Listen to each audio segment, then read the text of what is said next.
Namaste, sir. Namaste. Welcome to India. Namaste. Now, Srikanth will ask the question now. Everywhere in the world, not only in India, there is this division that we have to follow spirituality or we lead a normal life. And there is always inner conflict that we always try to lead a normal life, and we have a guilty that we have to be someday go into spiritual life. So there is always this inner conflict. Is there a way out of this? To explain what it is. Absolutely, because I think this is a misunderstanding that was created, according to me, by spiritual masters. I don't know why. And if you look at the evolution of the spiritual movement and everything, especially in India, in Hinduism, which is a high level spirituality, you will see there was always this tendency that if you devote yourself to the divine, you give up everything. And that you go and live in the forest or in a monastery. And that is where I think the misunderstanding came, that if you want to be spiritual, then you have to give up this material life. And what they mean by ordinary life is this life of materialism, meaning money, comfort, well-being, housing, all these things, material possession. And the spiritual life, they thought, has to be totally without all this. Now I can't understand how that is possible. Because even in religions like in Christianity, they have preached this wrongly, saying that it is easier for a camel to go through the doors, through the eye of a needle, than a rich man through the doors of heaven or paradise. Just imagine saying that you have to be poor in order to enter paradise. And I don't know why. You can speculate. It could be also personal interest of Brahmins or pujaris or priests. Whatever the reason why they taught this type of concept that you have to give up this ordinary life. So in truth, there are no two lives. There is nothing like a spiritual life and an ordinary life or a material life. It is just one life, and it should be a life where there is the comfort and safety and joy of materialism, because it's also the divine creation. Just like we as human beings are divine creation, we all come from the Brahmanic consciousness. And therefore, it all belongs together. We cannot live a material life and be happy if there is no spirituality. And if there is no materialism, there is no place for the soul to live. Body is material. So if I don't look after my body, if I don't feed myself, just because it is against spirituality, so I should not eat, I should hunger, I should live on minimum, I think that is totally wrong. It is when you are in optimum health that you can truly live a true life. And optimum health means what? There are 5 criteria, very important, that you have to be in optimum or maximum physical health, which is the most important because we live in this body. The divine in us, the soul, the Atma, the spirit, is within this body. This body is only the temple of that particular spirit, of this soul, the divine in us. So physical health is very important. Naturally, physical health is also dependent on emotional health. So if you have optimum physical health, you have optimum emotional health, then the next thing, very important, is this energy and power of Shri Ma Lakshmi, that is money. So there are 5 very important points to be in optimum health, to have a true life. What I call a true life is a luminous life, where your physical health is optimum, your emotional health is optimum, your economical health, because it's very important, because money and the power of Lakshmi is behind all creation, everything. There is energy of Lakshmi. Without it, this world will perish. Only nature grows without the power of Lakshmi. So, economic optimum economic health, and optimum means that it is sufficient for the person. So for me, small amount of money might be enough. That for me is optimum economic health. I'm protected, I have food, I have protection, I have clothes, I have a roof over my head. And the next thing is actually optimum spiritual health. And if you ask me what is spirituality, I said it's the love for life, the love for creation. So everything that is created is Brahmanic. And so there should not be this, there should be no place for hate. And so there is this love. And this is high level spirituality where you are in peace and in harmony with all of Brahmanic creation. And the fifth point, very essential, is social health. That we get along with each other. Because we are together, we are descendants of this consciousness, of this Brahmanic consciousness. In the various countries, under different religions, different languages, different colors perhaps, different features, but we are all a creation of the divine. And therefore there should be also this social health. That we can have a discussion, we can have an argument, but there is still between us this bond, this divine bond that we all come, we originate from the same divinity. That is spiritual life. So you have optimum health, physical, optimum emotional health, optimum economic health, optimum spiritual health, and optimum social health. So you're everything, and that is life. So you can't say there is no money in it or material in that life, or you can't say this life is without spirituality. It's everything together. So you can't say it's a spiritual life or it's a material life. It's life, life divine. And I think, or I suppose, or I suspect, that even Shobindo's opera, Life Divine, would sum up to this. That we originate from this Brahmanic consciousness, and therefore we are one. Also, this ideal of human unity, I'm not read it, but I'm sure this is the main point that I said, that we all belong to the same divinity, regardless of what faith or color or language you speak. So, to answer your question, spiritual life or normal life or not spiritual, there isn't such thing. It is one life. And what does it give? The material life gives us the physical and biological comfort. Because, very important that you notice this, that we are a duality in that sense. That we are on one hand this biological creation of the divine, the human body, with its biological problems, illnesses, health and all these things. But then there is this true life in us comes through this soul, Atma, spirit, that gives life to this body. If that energy leaves, the body dies. So these two together make up life. One without the other doesn't exist. Without the body, the divine can't descend on this earth, it's divinity. And without divinity, body has no life. Now, we all have life, therefore there is this spirit in us, and there is also this biological life in this body to hold its spirit, and everything is in that. We have to only become conscious of it, and the problem is that the biological nature of man rules man more than the spirit. The advantage of the spirit, of the divine in us, is that this divine does not have an organic brain. And the problems of humanity arise from the human organic brain, the cerebral mind, where this limbic center is. And all this I've explained in the book, Spirituality, Illuminated Materialism, and the Mind. I try to explain even the brain, how it functions, very elementary, so that people understand where the problems come from.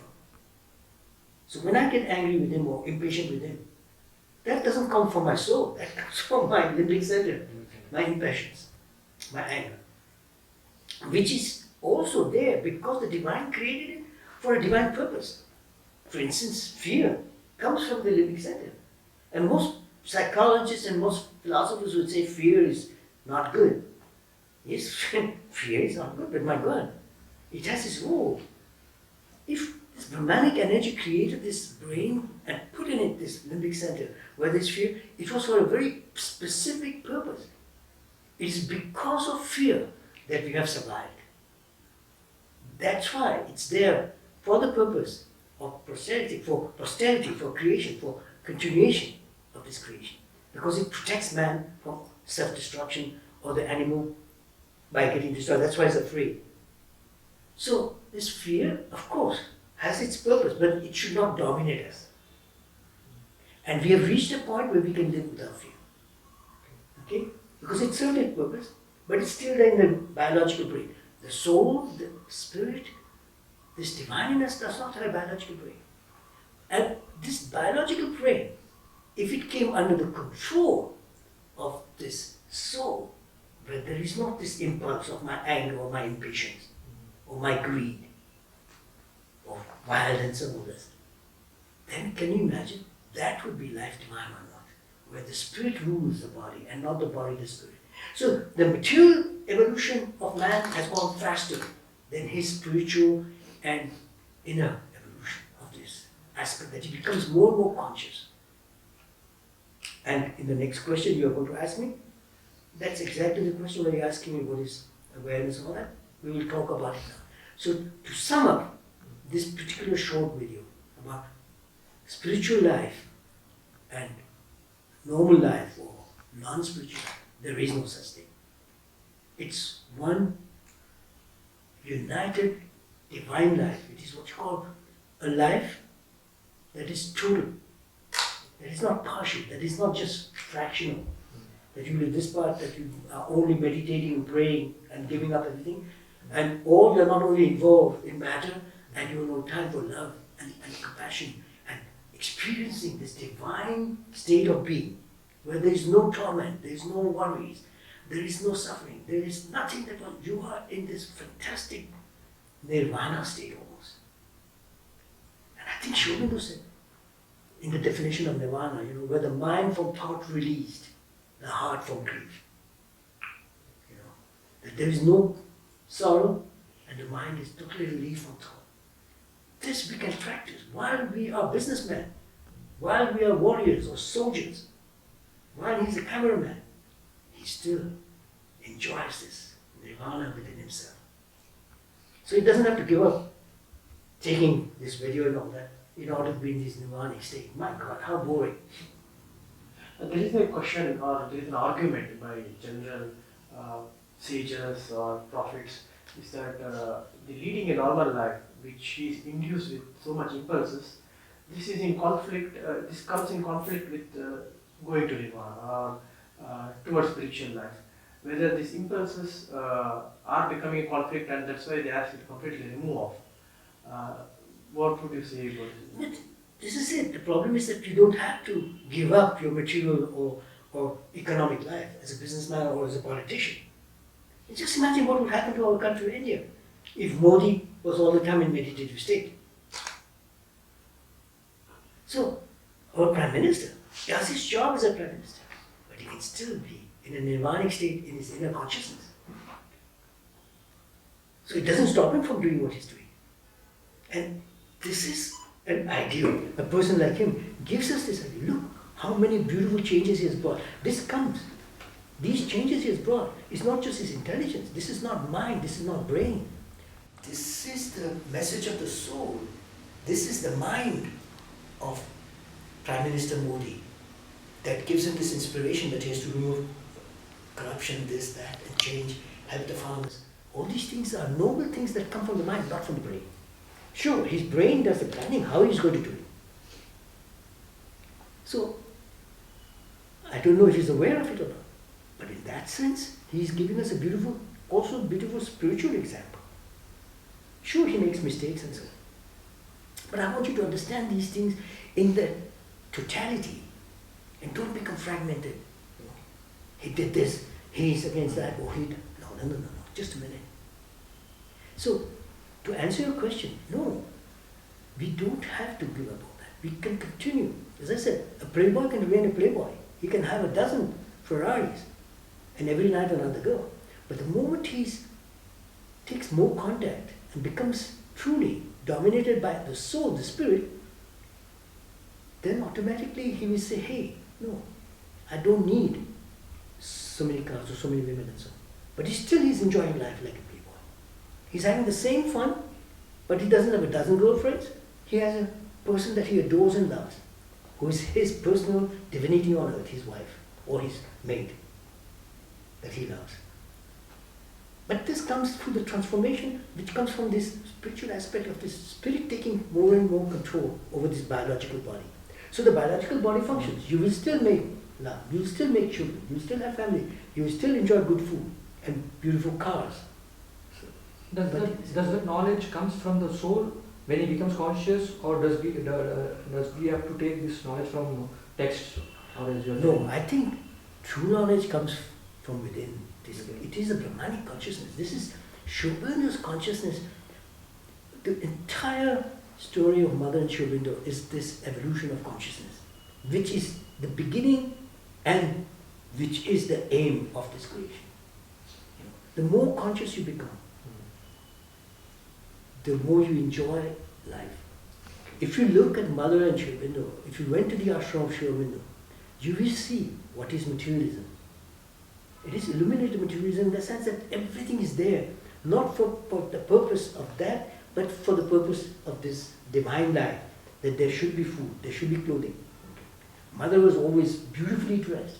She wore the most beautiful silk saris. In contrast to so many other saints that we know who are totally dressed with nothing almost, who are just skeletal because they don't feed their body because they think it's against the spiritual life. No, they have brought to humanity something extremely important even for these kids to understand. And it's something very simple, and I'm trying to explain these things even to Joe and others, that consciousness begins with plain awareness and so on. With your next question, I will try to explain this. So that don't make spirituality so complicated. Don't make it a taboo, that material life is a taboo, you should not enjoy this and all that. My God, what would life be if you could not enjoy a nice jalebi? And what would life in Italy be without a good plate of pasta and a delicious glass of red wine? What's wrong with it? And this is the joy of it. But I said, my God, how come I'm so fortunate that Mother brought me up to really enjoy all these things? But she told me not to be dominated all that. I don't want to be dominated by food or drink or sex or drugs or whatever. I am master over myself. This freedom for me is extremely important. That nothing should control me but the divine. Not wine, not sex, not drugs, nothing. Not food. But to enjoy everything. And I do not stigmatize all these things. Neither money, nor food, nor sex, nor drugs, nothing. No. Sure, I explained the value or the dangers of drugs and all that. I'm not trying to divinize drugs. No, I don't think so. Not at all. That's not the idea. You have to understand. And automatically, this wisdom from the soul tells you what's right or wrong. It's this wisdom from the soul, not this moralistic issue. Morale should be totally erased from humanity because it's false. It should be responsibility. First towards ourselves and then towards the rest of humanity. But responsibility is more important than this moralistic attitude or morale. Morality is false, I feel. It is I think it is falsehood. And if somebody does not agree, they'll have to explain that to me very clearly, that I can understand that morality is important. No importance at all to it. So, that's my answer to spiritual life and normal life. It's all together, one. One without the other is not life. To me, I don't want to live a life just with one or the other. Either everything or nothing. And that is how it's going to be. Thank you, sir. Thank you. For the I hope it's...